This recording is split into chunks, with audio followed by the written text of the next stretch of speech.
Hello, everybody, and welcome to Daf Yomi. Apologies again that we're not able to meet in person, but hopefully we will be able to crack on with page 36 today, Daf Lamed Vav. We're going to start, of course, as I always do, on a different page. We're going to have a look at the Mishnah on page 35, on page Lamed Hey Amud Aleph, which was yesterday's Daf, but it just helps us to see what the Mishnah was about, and that will hopefully frame us for the learning that we're going to do today.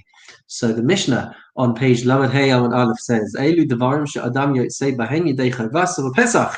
These are the types of grain which you are able to make your matzahs, to fulfill the mitzvah of eating matzah on Pesach, on the first night of Pesach.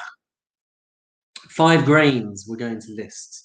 You're able to fulfill your mitzvah with chitim, sa'orim, kusmin, with a shifon, with a shibolos, shual.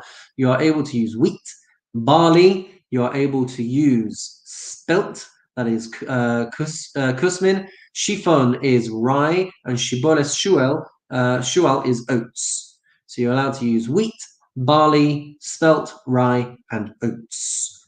Continues the Mishnah, v'yotzin bidmai.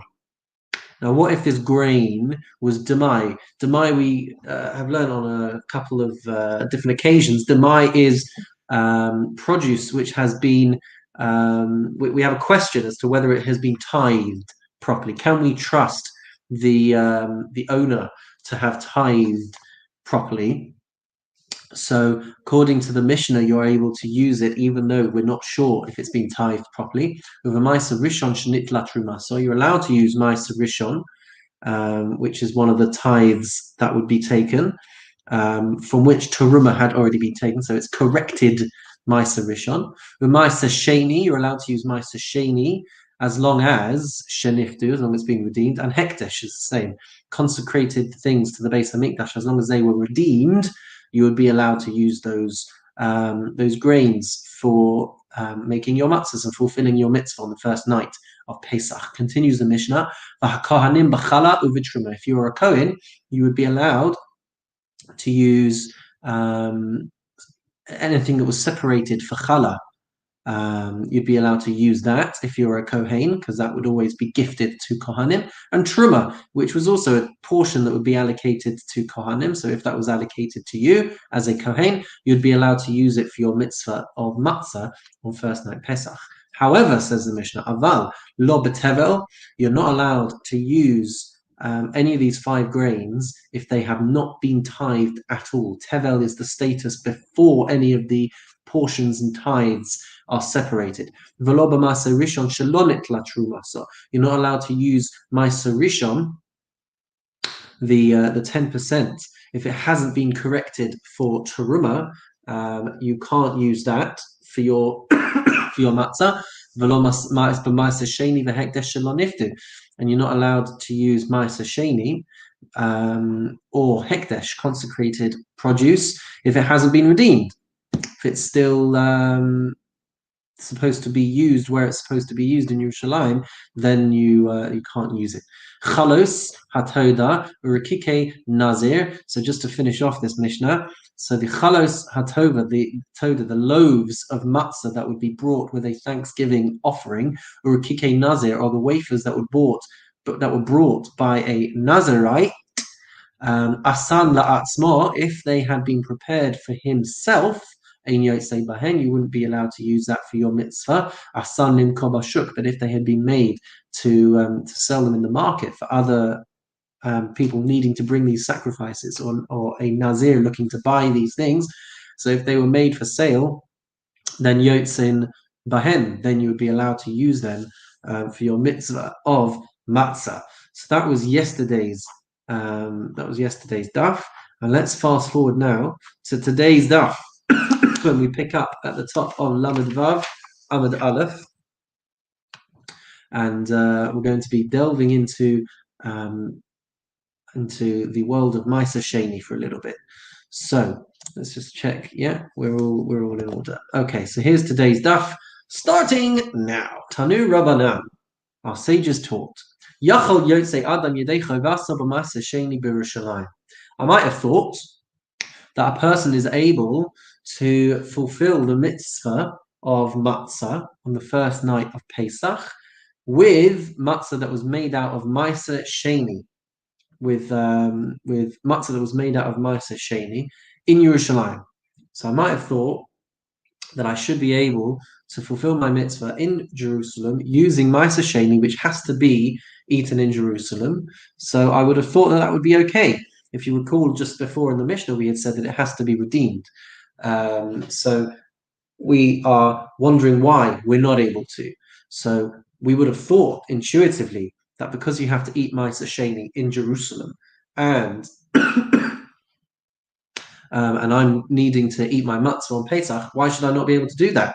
Talmud Loma, so the pasuk says, lechem oni. We have a requirement to eat lechem oni, which we translate as the bread of affliction. That is the matzah that we have to fulfill our mitzvah of matzah with, to which the Gemara learns out, Mash ne'achal ba'aninus. So they compare this word oni, of affliction, with a word of aninus, which means mourning.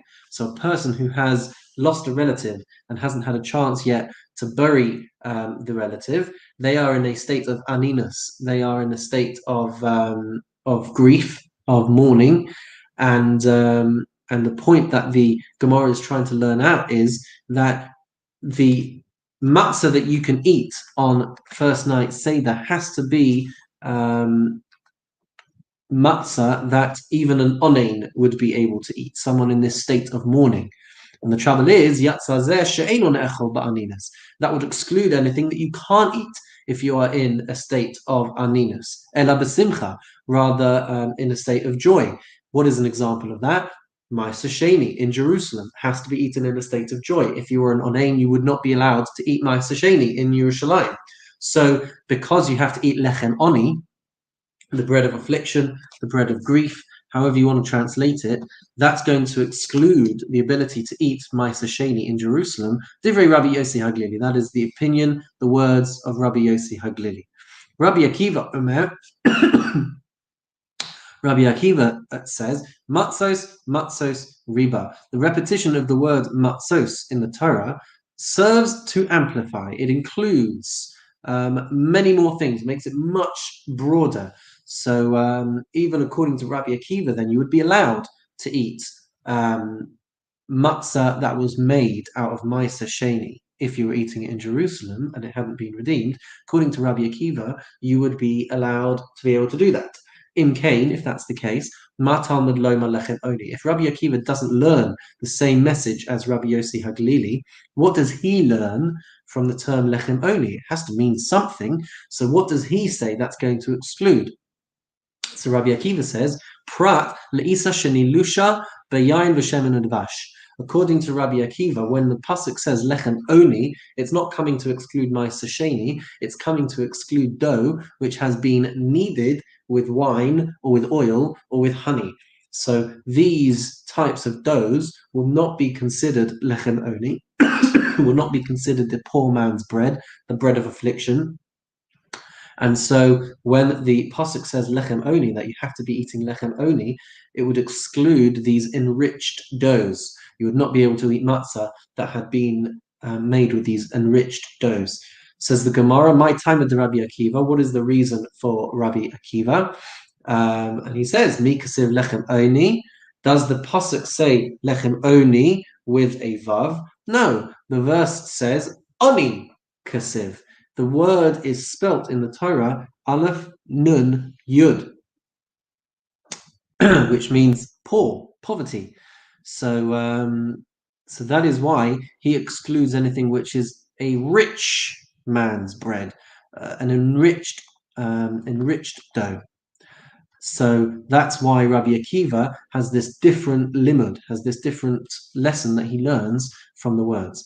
For Rabbi Yossi Haglili, so hang on a minute then, Rabbi Yossi Haglili, mikarin on ani, does the word get pronounced ani, as if it's a poor man?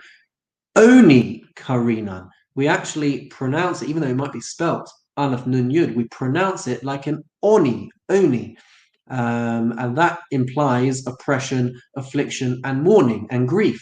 And that is why Rabbi Yossi Haglili still learns the lesson that it excludes matzah that was otherwise Maisa Sheni. For Rabbi Akiva, so now we're back to Rabbi Akiva needing to deflect why he is able to maintain his position. The fact that we pronounce the word oni, Shmuel. This is in accordance with the statement of Shmuel. The Amar Shmuel, lechem oni. When we talk about lechem oni, lechem she'onin alav davarim harbe. We pronounce it oni because we want it to allude to the fact that we answer, we recite so many things with this matzah. We use it at the Pesach Seder. It's what we recite the Haggadah with. It's what we say Hallel with. There's so many things that we are saying, that we are answering, that we are reciting on account of this matzah.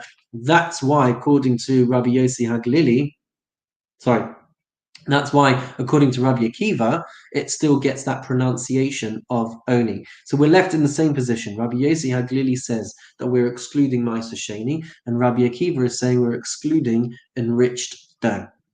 So now the Gemara is going to ask as follows: V'sav Rabbi Akiva isa sheni lusha b'yayin v'shemen v'davash lo.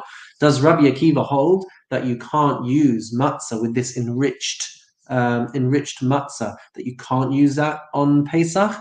If it was kneaded together with wine or with oil or with honey, can you really not use that matzah according to Rabbi Akiva? V'hatanya, but hang on a minute. There's a baraisa which we're going to see. Rabbi Akiva clearly holds that you are allowed to use it.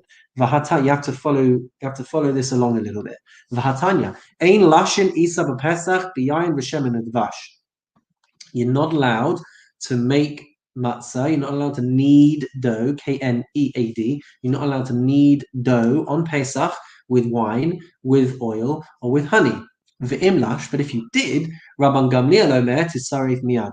Rabban Gamliel says you have to be really, really worried that it's going to leaven, that it's going to turn into chametz, and so it has to be burnt immediately before it gets a chance to turn into chametz. The Chachamim omrim ye'achel. Chachamim are less worried, they're less concerned. They think that you can still prevent it from becoming chametz, and so according to the Chachamim, you'd be allowed to eat it.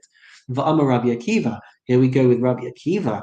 What does he say? Shabbati ha'isa etzel Rabbi Eliezer Rabbi Yehoshua. There was one time when I stayed with Rabbi Eliezer Rabbi Yehoshua on Pesach. Velashti lahem isa b'yayin v'shemen advash v'lo amuli davar. And I made for them dough, made for them matzah, which I had kneaded with wine, oil, and honey, and they never said anything to me, which must mean that it must be allowed. V'afal pi she'ein lashin, and so the baraisa continues. Even though one may not knead dough with these ingredients, mekatfin bo, you would be allowed to smear and spread these different liquids on top of dough. To which we say asan l'tamakama. So we have to be attributing this to the opinion of the Tanakama, to the opinion of the first Tana, who says that you can't knead bread, matzah, with these things, but you would be allowed to smear them on top. Chachamim omrim es shelashim, but anything that you can knead your dough with, mikatfin bo, you'd be allowed to smear on top. Ve'es she'ein lashim bo, anything that you're not allowed to knead your dough with, ein mikatfin bo, you would not be allowed to spread or smear on these either. V'shavin she'ein lashin es ha'isa b'poshin, but they would all agree that you can't knead your dough with warm water, as this is going to cause the fermentation to occur quicker. This is going to cause the leavening, the chametz, to occur quicker. But the point over here is that, as we saw before, Rabbi Akiva made matzah with dough that had been prepared with wine, oil, and honey, and yet we had been trying to say that he says you're not allowed to do that. So the Gemara answers this with a very straightforward answer. Lo kashya, ha b'yom tov rishon, ha b'yom tov sheni. The difference is whether you are using this matzah on the first night for your Seder or not. You're not allowed, according to Rabbi Akiva, to use this enriched dough, this enriched matzah, for the first day of Pesach, for the Seder night, for the mitzvah of eating matzah. But Rabbi Akiva would say that if it's for the second day and onwards, so then you would be allowed to eat this enriched matzah. And we add on to this a saying from something that Rabbi Hoshua said to his sons: on the first day of Yom Tov, of Passover, of Pesach, you should not make for me matzah that had been kneaded with milk. But from then and on, from the first night and onwards, you would be allowed to make this enriched dough with that had been kneaded with milk. But hang on a minute, we have a separate question for this now. Vahatanya, hang on a minute, we have a baraisa, ein lashin esa isa b'chalav, that generally, with regards to general eating, all times of the year, ein lashin esa isa b'chalav, that you're not allowed to knead dough using milk. Not allowed to do that, because there's going to be concerns of kashrus issues. You're getting yourself into murky waters. V'imlash, and if you were to, then the whole loaf of bread would be prohibited, because there's the chance that someone is going to sin by eating this bread with meat. If it looks similar to a regular loaf of bread, then there's the risk that somebody is going to eat this milky bread with meat. So generally, Chazal had this blanket prohibition discouraging us from eating bread that had been kneaded with milk. Rather, this is what we're trying to say.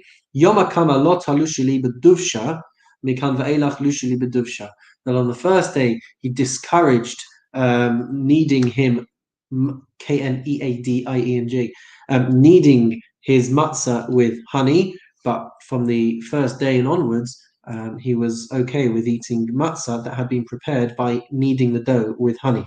Or alternatively, you can say, La'olam chalava, actually he was talking about milk, but Ravina, but he was going in accordance with the words of Ravina, Ke'ein Torah Shari, that if it is a small amount of milk, well, that's interesting. So in the screen over here, we're talking about it had been shaped into a different type of shape, into the shape of an eye of an ox. So because you've shaped it into a different shape and it's not looking like a regular loaf of bread, so then we're not going to worry about eating it with milk, because it will be distinguishable as a milky loaf of bread, and so we won't come to eat it with meat. There's another alternative explanation, which is that you're making it a very small amount, enough for just the meal that you need it for, and you're not making like a bulk batch of bread or of matzah. And so as long as you're not making it with the intention of keeping some for a different meal, in which case maybe you would end up eating it with meat, which we don't want to happen. So as long as you're making, depending on how we interpret the words of Ravina, either we're making a very small amount, enough for that one meal, in which case it's okay, or we are distinguishing it in a particular shape so that it can't be confused with bread that would be allowed to eat with milk, then you'd be allowed to do it. That, by the way, is why you'll notice, especially when you go to kosher bakeries, especially when you're in Israel, you'll see that like things like cheese burekas and any dairy baked produce that you find in kosher bakeries, they will be a different shape to parav ones, and it's all part of the same reason that we don't want to confuse and compound the confusion by having things that look like they could be eaten with meaty meals. So that's why, if I'm not mistaken, cheese burekas are always triangle. I guess to look like this ox's eye. Continues the Gemara, quoting the Mishnah. Not quoting the Mishnah, quoting what we were just ending off before. Everyone agrees that you can't knead dough with warm water, with lukewarm water. And the reason for that is because it's going to speed up the process of fermentation. It's going to speed up the process or the time within which the dough could become chametz. So that's why, if you've ever been in matzah baking factories, we always use cold water, because that delays and slows down the process of becoming chametz. But now the Gemara is going to ask a question. The Gemara is going to ask, my shanam in menachos. Hang on a minute. When it comes to menachos, when it comes to the side offerings that were brought in the Beis Hamikdash, these things were also supposed to be made as matzah. They were not supposed to be chametz, and yet we see with menachos that you were allowed to use lukewarm water. So why should you not be? Why should that be the case? Ditnan, as it says in the Mishnah, kol hamanachos nilushos b'poshrin, that menachos are allowed to be kneaded with warm water. Umishtamrim shelo yichmetzu, and they would be guarded so that they would not become chametz. So why is the halacha one way for a mincha, for these side offerings in the Pesach Mikdash, and it's another way for being able to make matzah on Pesach? Im amru bizrizin, yamru b'she'ein zrizin. So if you want to say that with a mincha in the Beis Hamikdash, you've got kohanim who are going to be paying close attention. They're going to be very, very diligent. And that's why it's going to be okay. Yomi b'she'ein's reason. Are you going to say the same with regards to people who are not diligent? Are you going to be certain that you wouldn't be able to extend that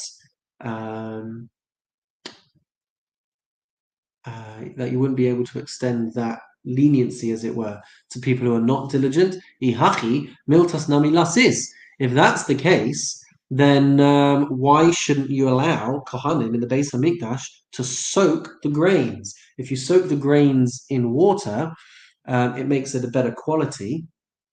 Okay, and you can still keep an eye on grains that have been soaked in water to stop it from becoming chametz. But yet, we see that in the Beis Hamikdash, with regards to these menachos, with regards to these grains, the kohanim weren't allowed to do that. So if it's all about having kohanim who are going to be diligent, who are going to be paying close attention to make sure that our dough, which is being kneaded in warm water, is not becoming chametz, well, if that's the case, then why can't we extend the same leniency and let them soak the grains so that it's a better quality flour? Alama Amar Rabbi Zera Amar Rabba Bar Yirmiyah Amar Shmuel. Why then did Rabbi Zera say, quoting Rabbi Bar Yirmiyah, quoting Shmuel, Chitin shel menachos ein lo sasinosa, that when it comes to the wheat that was used for making a korban for the menachos, why were they not allowed to soak these grains? So the Gemara says, Lisha bezrizin isa, lasisa leisa bezrizin. When it comes to the kneading of the dough, that had to be performed by the kohanim. And the kohanim was reason. The kohanim were careful, they were diligent, they were paying close attention, they were having to work to their best level, seeing as they were working in the Beis Hamikdash. However, lasisa, the process of soaking the grains, that comes before the process of a mincha is activated. So that could be done already outside of the temple. That didn't have to be a process that was done by kohanim, and therefore you couldn't guarantee the same level of protection. But according to the answer the Gemara presents to us at this point, the kneading of the dough was performed by the kohanim, and therefore you could trust that it would be done properly. But now the Gemara asks, Velisha mi'isa bezrizin? Does the kneading process have to be done by a kohen? We're going to see no, it doesn't. But the pasuk says, "Vayitzak aleha shemen v'gomer v'hevia el hakohen," that it's the point at which a kohen has to do the avoda, the process that a kohen has to start with. That is already after oil has been poured on the flour, and then it's brought to the kohanim, and that's so that they can do the mitzvah, the process of kamitza, which is where they would take 3 fingers full and they would scoop out some of this flour. From that point in the process, it had to be done by a kohen. But from the kneading process, that didn't have to be done by a kohen. So how then can we say that that warm water would be allowed because it would be done by these diligent Kohanim, we're seeing here that actually it's a later stage in the process that Kohanim have to get involved, meaning that the kneading process could be done by somebody else. So the Gemara says, right, Vayatzak alei hashemen, the verse says that you pour the oil on, then and you add the frankincense, and then vehevia el hakohen, and then you give it to a kohen. The Gemara learns out mikmitza ve'elach mitzvahs kahuna. From the point of kmitza and onwards, that is what has to be done by kohen. Limeid al yitzika, but that teaches us that the part where you pour the oil in, uvalila, and the mixing of the mixture of the dough, shekshera b'kol adam, that these things could be done by any person, even a non-kohen. So now we're losing that benefit of the zrizin, of the diligence, of the people paying close attention. The Gemara says, Lisha nehi de vizrizin leisa b'makom zrizin isa. Okay, fine. Granted that when it comes to the kneading, it doesn't have to be done by a kohen who would naturally be paying closer attention because he's working in the Beis HaMikdash. However, b'makom zrizin isa, you can't deny the fact that the process of kneading is taking place in the Beis HaMikdash, right? In the place of where people are diligent and where in a place where people are paying closer attention. The part where you could be soaking these grains, that could be taking place even outside of the Beis HaMikdash. So you might not necessarily have a kohen who's doing the work, but whoever's doing it, he's doing it in the Beis HaMikdash when it comes to kneading, and that wouldn't be the case for soaking the grains, and that's why you're not allowed to soak the grains in beforehand. The Amamar, as Mar said, Belila keshera bazar. Mixing can be done even by a non-kohen, but chutz lechomas azara pasula. But it can't be done outside the walls of the courtyard. If it was, then it would be puzzle. It would be invalid. La'afuke lesisa, but that excludes lesisa, the process of soaking grains. The Einab is reason that it wouldn't be done by kohanim, by people who are diligent, and velob makom's reason, and it wouldn't have to be done in the place of the diligent, inside the walls and inside the compound of the Beis Hamikdash. So that's why you wouldn't be allowed to use grains that have been soaked for your menachos, but you would be allowed to use flour that has been kneaded with warm water, because even though it's not done necessarily by Kohanim who are meticulous, it would be done in the Beis HaMikdash, where you can be sure that people are going to be taking greater care. But now we're going to have another challenge. Umay shanam minchas ha'omer. What's different about our preparing matzah? What's different from a minchas ha'omer? There's going to be a part of the minchas omer process which is going to pose a challenge for us. Tanya, because it says in the Baraisa about the minchas omer, the mincha offering that was brought as part of the korban omer during Pesach. So that says the Baraisa, minchas haomer lo sisin osa v'tzovrin osa. When it comes to the omer offering, you would soak it v'tzovrin osa, and you would gather it, and you don't have to be concerned that it's going to become leavened. We're dealing with the second day of Pesach over here, so we've still got a chametz issue. And yet we see that these grains could be soaked. To which the Gemara answers, Sibur Shani, when it comes to a public community offering, that is going to be different, because that is going to be supervised. As it says on the screen over here, the great Sanhedrin would be supervising these operations. So you could be sure that the work will be done to a high standard, and there will be no risk at all of the grains becoming chametz. Tana Rabbanan, the rabbis taught in another brisa, Yachol yotzei adam yedei chavasa b'bikurim. I might have thought that I could use matzah for my mitzvah on the first night of Pesach, that I could use one of these 5 grains that were also bikurim, that were made from the first fruits, right? When somebody would have a new crop.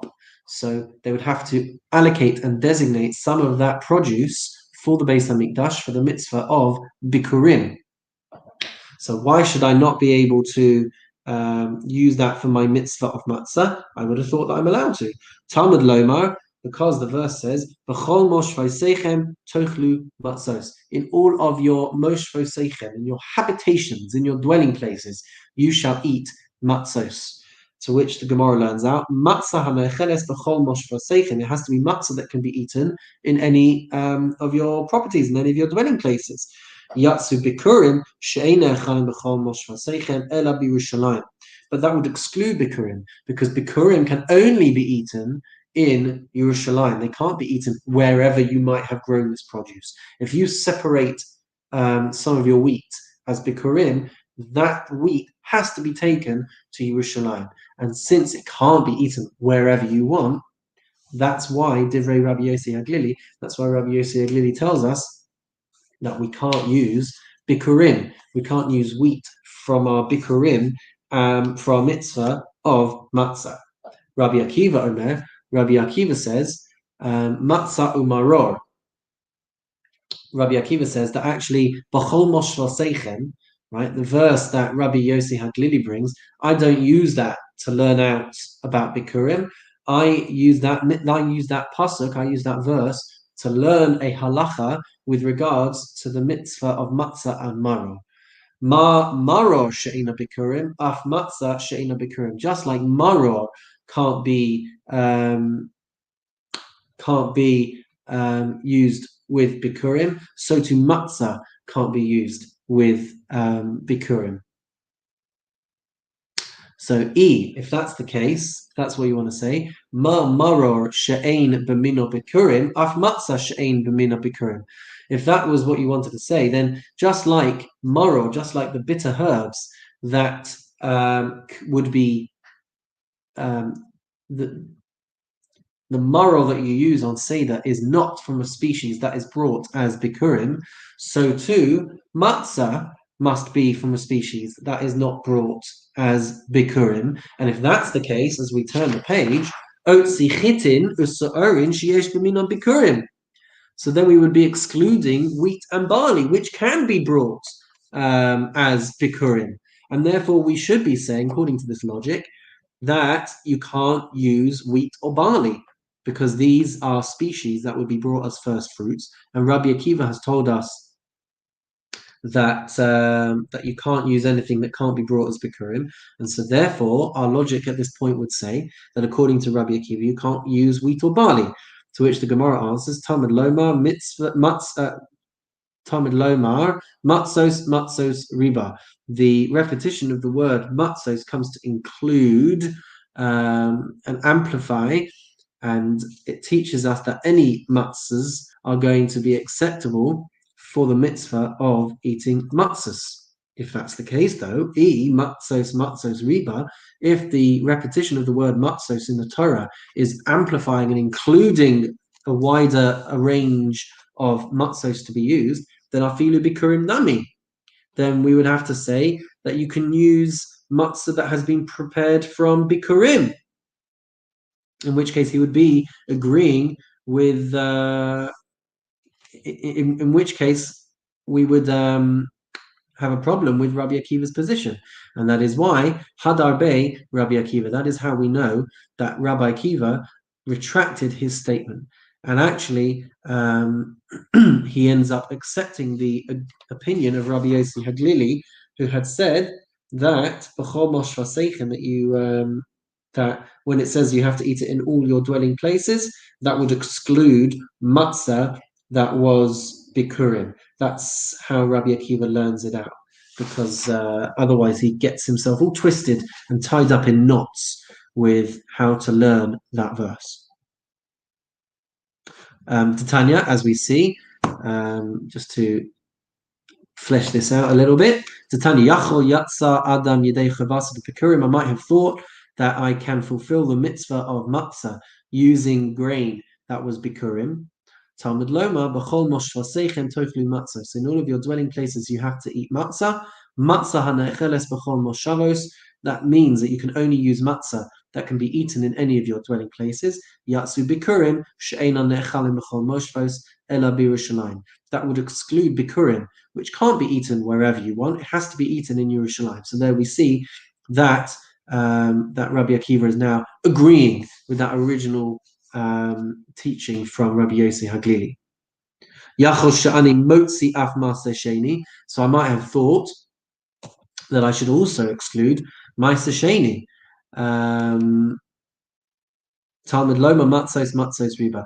And this comes to teach us Rabbi Akiva's lesson again, that the repetition of the word matzos comes to amplify the teaching, and so even according to Rabbi Akiva, it would include ma'aseh sheni, whereas Rabbi Yossi Haglili told us all the way at the beginning of our page that you can't use ma'aseh sheni, and if you remember, that was because it has to be a bread of grief, and you can't have ma'aseh sheni in a state of grief, but according to Rabbi Akiva, you can.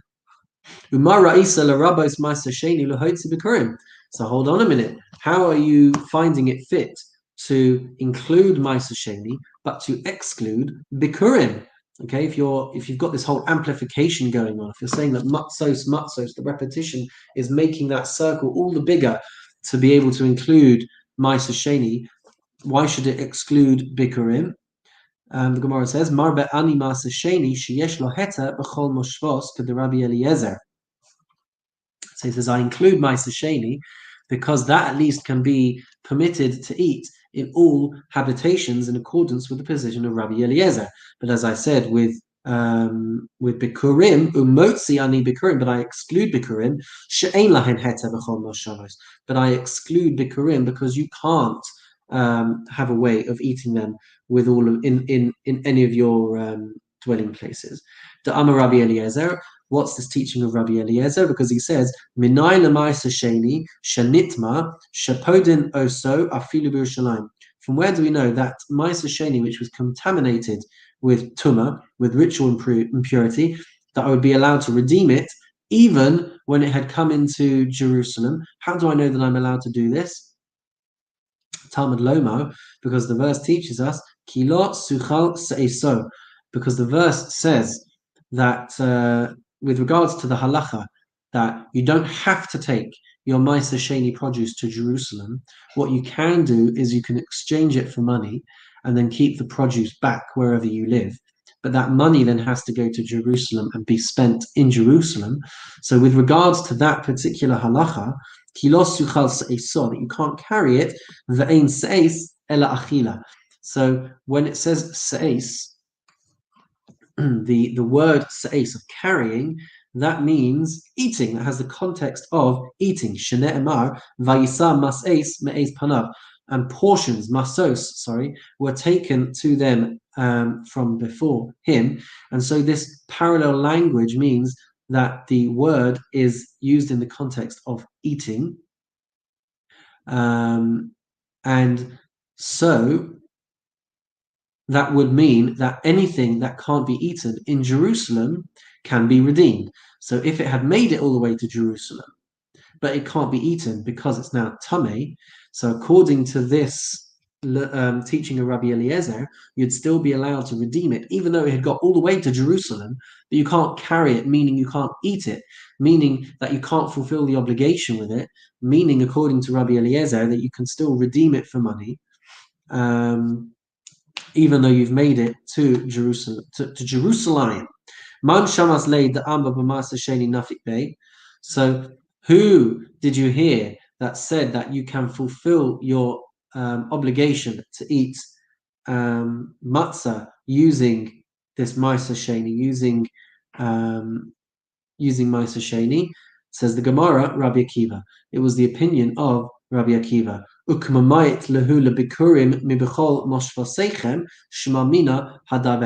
from the fact that he excludes bikurim from the verse of mibechol moshvosechem shmamina hadabe. So we can learn from this that Rabbi Akiva went back on his opinion and sided instead and accepted the opinion of Rabbi Yossi Haglili. So now we have to have a look at Rabbi Yossi Haglili. For Rabbi Yossi Haglili, what about Rabbi Yossi Haglili? tepuk lei milechem oni. So why does Rabbi Yossi Haglili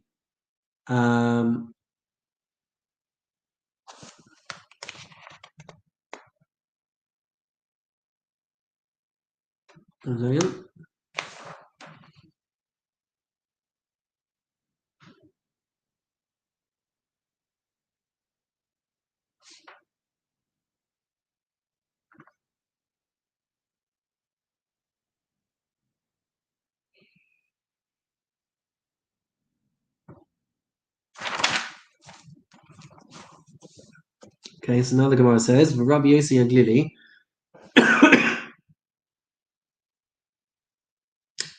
So we're saying like this, Rabbi Yossi Haglili. Why does Rabbi Yossi Haglili learn the halacha from bechol moshva seichem, from the fact that it has to be eaten within your dwelling places? We say tepuk lei milechem oni. Why can't he learn it out from the verse of lechem oni, from the bread of affliction? Misha nachal ba'oni yatzazeh she'ein ne'echal ela b'simcha. So he had used that explanation for the reason of Ma'aser Sheni, right? At the beginning of the daf, we said that Rabbi Yossi Haglili says that we can't use Ma'aser Sheni because it has to be something that can be eaten in a state of grief, and Ma'aser Sheni can't be eaten in a state of grief. Okay, why couldn't Rabbi Yossi Haglili also exclude Bikurim? For the same reason, you can't eat Bikurim in a state of joy. You can only eat Bikurim in a state of joy, in which case the same teaching should apply. You can't eat Bikurim in a state of grief, and so therefore he shouldn't need a different teaching. He could learn the same message. Lechem oni means it has to be something that you can eat in a state of grief, and that's going to exclude Bikurim, which you can only have in a state of simcha. So that the Gemara answers, Sava leik Rabbi Shimon, because he holds like Rabbi Shimon. Tanya, Bikurim asurim le'onen, that Bikurim are forbidden for an onen. For Rabbi Shimon matir, but Rabbi Shimon actually permits it for an onen. So Rabbi Yossi Haglili would seem agrees with Rabbi Shimon with regards to Bikurim, but disagrees with regards to Ma'aser Sheni. And that's why Rabbi Yossi Haglili needs a different lesson. He can't learn the same thing, because actually Bikurim can be eaten in a state of grief. My time in the Rabbanan, the Gemara asks, what is the reason for the rabbis who say that Bikurim are forbidden to an onen? Dichsiv lo suchal echol bisharecha. You cannot eat, or you may not eat within your gates. Va'amamar terumas yadecha. When the verse says terumas yadecha, the offering of your hand, this refers to elu bikurim. This refers to the first fruits. To iskish bikurim l'maaseh, because we compare bikurim to maaseh, to the tithes, to Ma'aser Sheni. Ma maaseh aseh la'onen, af bikurim aseh la'onen. So the Chachamim compare Bikurim to Ma'aser. They compare the first fruits to Ma'aser Sheni. Just like Ma'aser cannot be eaten by an onen, in a person in this state of mourning, so too Bikurim, the first fruits, also may not. Rabbi Shimon. What about Rabbi Shimon? He says that you're allowed to eat Bikurim if you are an onen. So he says Teruma. When the verse says Teruma, he says that first fruits are nicknamed, I don't know if that's the right word, but they're called by the Torah, they're called Teruma. So Teruma Karunhu Rahmana, the Torah, Hashem calls Bikurim Teruma, which means that we don't compare it to Ma'aser, it means that we compare it to Teruma. So Rabbi Shimon says, Ketruma, it's like Teruma. Ma Teruma Muteres L'onen, just like Teruma is permitted to an onen to eat, Af Bikurim Mutar L'onen, so too first fruits are permitted to an onen. Rabbi Shimon, what about Rabbi Shimon and his opinion? So Nihida Hekesh Leisle. So granted, he doesn't have the comparison that the rabbis had comparing Bikurim to Maaseh. However, Simcha Miha Michsav Kasivabahu. However, the word joy, the word Simcha, is written with regards to Bikurim. So there should be a concern for the concept of eating it in a state of joy. Dichsiv vesomachta b'cholatuv, that you shall rejoice in all the good that Hashem has given you and your household. In which case, how can Rabbi Shimon allow for Bikurim to be eaten if you are not in a state of Simcha? Hahu lizman simcha hu da'asa. So Rabbi Shimon does not learn that this means that you have to be personally happy when you eat Bikurim. He understands that concept to mean that it has to be a time, a period of rejoicing. Lazman simcha hu da'asa. He says that verse is coming to teach that Bikurim are to be consumed during a time of simcha. Ditnan, as it says in the Mishnah, me'atzeres v'yad hachag, between Shavuos and Sukkos, mevi v'koreh. You should bring your Bikurim and you should read the portion that one would be expected to read when they brought Bikurim to the Beis Hamikdash. That's the ideal time and the ideal way of doing it. Between Atzeres, between Shavuos and Sukkos, one can bring the Bikurim to the Beis Hamikdash. They can recite the verses of thanksgiving to Hashem, and that's the ideal time to do it. Mehachal Givyad Chanukah, if you bring your Bikurim between Sukkos and Chanukah, maybe ve'eino koreh. Then you would bring your Bikurim, that's all fine, but ve'eino koreh, but you would not read the associated verses. But what that means is, according to Rabbi Shimon and according to Rabbi Akiva, we are looking to do this at a time of simcha. We are not looking to do this when you, a person themselves, are personally feeling happy and they're not otherwise in a state of grief. Tana Rabbanan, we have another teaching. The sages taught, the rabbis taught. Lechem oni. The verse says, lechem oni, the bread of affliction, the poor man's bread. Prat lechalut v'la'ashisha. So this is going to exclude matzah that has been boiled in hot water after it was baked. So halut I have translated as a type of dumpling, and ashisha they translate it here as a large cake. I have it translated as a pancake. So the point is that it's going to exclude these different types of delicacies, because to fulfill the mitzvah you have to use lechem oni. So that excludes chalut and ashisha. The Gemara asks, I might have thought that a person can only fulfill their mitzvah of matzah using hadra'ah, coarse bread. Talmud Lomar, matzos riba. That comes to, so that the verse tells us that the repetition of the word matzos amplifies what we're allowed to use, and it comes to include va'afilu kamatzos shel Shlomo HaMelech. It comes to include even matzos that would be eaten at the table of King Solomon, which would be made from the finest sifted flour. In Cain, if that's the case, ma tamad loma lechem oni. Why then does the Torah make a point of saying we're only allowed to eat poor man's bread? To which the Gemara answers, parat lechalut v'la'ashisha. It comes to exclude chalut, which is boiled matzah, a type of dumpling, and large cakes, perhaps a type of pancake. But it doesn't exclude matzah that has been made from very fine flour. Now the Gemara asks, Umay mashma dahai ashisha lishna dechashivusa. How do we know that this language of ashisha comes to describe and express something which is chashuv, which is a very important, distinguished type of delicacy? Dirsiv. How do I know that the language ashisha, the word, is associated with importance? Dirsiv. Because the verse says, with regards to King David, "Vayechalek lekol ha'am lechol hamon Yisrael lemeish va'adisha leish chalos lechem achas va'ashpar echad va'ashisha achas v'gomer." So there you see that word there, va'ashisha. So let's have a look at the words of the verse. And he dealt among all the people, among the whole multitude of Israel, both to men and women. He gave everyone a cake of bread. Right, that's our chalas lechem. He gave them eshpar echad, which is not translated, but it's an eshpar, and va'ashisha achas, and he gave everyone an ashisha. Amar Rav Chanan bar Abba, and Rav Chanan bar Abba said, Eshpar, what does Eshpar mean? Echad meshisha bapar. He gave everybody 1/6 of an ox. Very important.